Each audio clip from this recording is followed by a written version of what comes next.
America നിർണായക ചർച്ചയ്ക്ക് ഒരുങ്ങുന്നതിന് മുൻപ് തന്നെ ശക്തമായ മുന്നറിയിപ്പ് നൽകിയിരിക്കുകയാണ് ഇറാൻ. ഹോർമുസ് കടലിടുക്കിൽ അമേരിക്ക നാവിക ഉപരോധം ഏർപ്പെടുത്തിയതും ഇറാന്റെ തിരിച്ചടി ഭീഷണികളും കാരണം പശ്ചിമേഷ്യ വീണ്ടും ആശങ്കകളുടെ പ്രഭവ കേന്ദ്രമായി മാറുകയാണ്. ഇപ്പോഴത്തെ അമേരിക്കയ്ക്ക് ബോളിവുഡ് ശൈലിയിൽ മറുപടി നൽകിയിരിക്കുകയാണ് ഇറാൻ. അഭി തോ സിർഫ് ട്രെയിലർ ഹേ, പിക്ചർ അഭി ബാക്കി ഹേ. ഇത് വെറും ട്രെയിലർ മാത്രം, സിനിമ വരാനിരിക്കുന്നതേയുള്ളൂ എന്ന് മുംബൈയിലെ ഇറാൻ കോൺസുലേറ്റ് സോഷ്യൽ മീഡിയയിൽ കുറിച്ചു. പേർഷ്യൻ ഗൾഫിൽ തങ്ങളുടെ മിസൈൽ ബോട്ടുകളുടെ കരുത്ത് പ്രദർശിപ്പിക്കുന്ന വീഡിയോ പങ്കുവച്ചായിരുന്നു ഈ പ്രതികരണം. പേർഷ്യൻ ഗൾഫിലെ ചുവന്ന തേനീച്ചകൾ അഥവാ അതിവേഗ മിസൈൽ ബോട്ടുകൾ തയ്യാറെടുക്കുകയാണ്. ഇറാന്റെ നാവികസേന അവസാനിച്ചെന്ന് ട്രംപ് അവകാശപ്പെടുന്നത് തമാശയാണ്.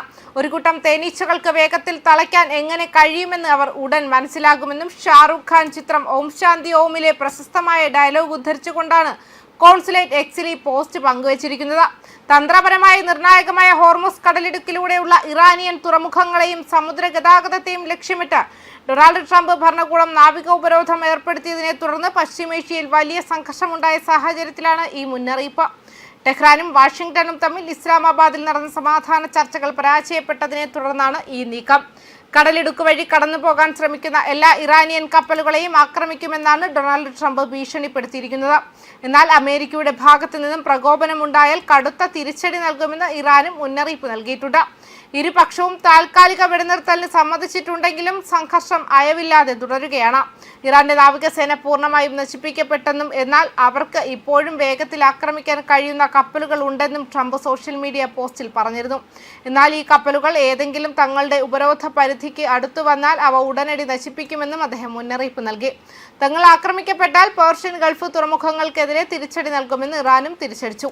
നിങ്ങൾ യുദ്ധം ചെയ്യുകയാണെങ്കിൽ ഞങ്ങളും യുദ്ധം ചെയ്യുമെന്ന് ട്രംപിനെ അഭിസംബോധന ചെയ്തുകൊണ്ട് Iran parliament speaker Mohammad Bagher Ghalibaf പ്രസ്താവനയിൽ പറഞ്ഞു. യുദ്ധം ആരംഭിച്ചതിന് ശേഷം ഇറാൻ ദശലക്ഷക്കണക്കിന് ബാരൽ എണ്ണ പ്രധാനമായും ഏഷ്യൻ രാജ്യങ്ങളിലേക്ക് കയറ്റുമതി ചെയ്തിട്ടുണ്ട്. ഉപരോധങ്ങളും നിരീക്ഷണങ്ങളും മറികടന്ന് നടത്തുന്ന ഡാർക്ക് ട്രാൻസിറ്റുകൾ വഴിയാകാം ഇത് നടക്കുന്നത്. രാജ്യത്തിന്റെ സമ്പദ് വ്യവസ്ഥ നിലനിർത്താൻ ആവശ്യമായ പണം കണ്ടെത്താൻ ഇത് ഇറാനെ സഹായിക്കുന്നു. സമാധാന കാലത്ത് ആഗോള എണ്ണ ഗതാഗതത്തിന്റെ 1/5 കടന്നു പോകുന്ന കടലിടുക്ക് ഇറാൻ അടച്ചുപൂട്ടിയത് കാരണം എണ്ണവില കുതിച്ചുയരുകയാണ്. ഇത് പെട്രോൾ, ഭക്ഷണം, മറ്റ് അവശ്യ സാധനങ്ങൾ എന്നിവയുടെ വില പശ്ചിമേഷ്യയ്ക്ക് പുറത്തും വൻതോതിൽ വർദ്ധിപ്പിക്കാൻ കാരണമായിട്ടുണ്ടെന്നും വ്യക്തമാക്കിയിട്ടുണ്ട്. ന്യൂസ് ഡെസ്ക് കർമ്മ ന്യൂസ്.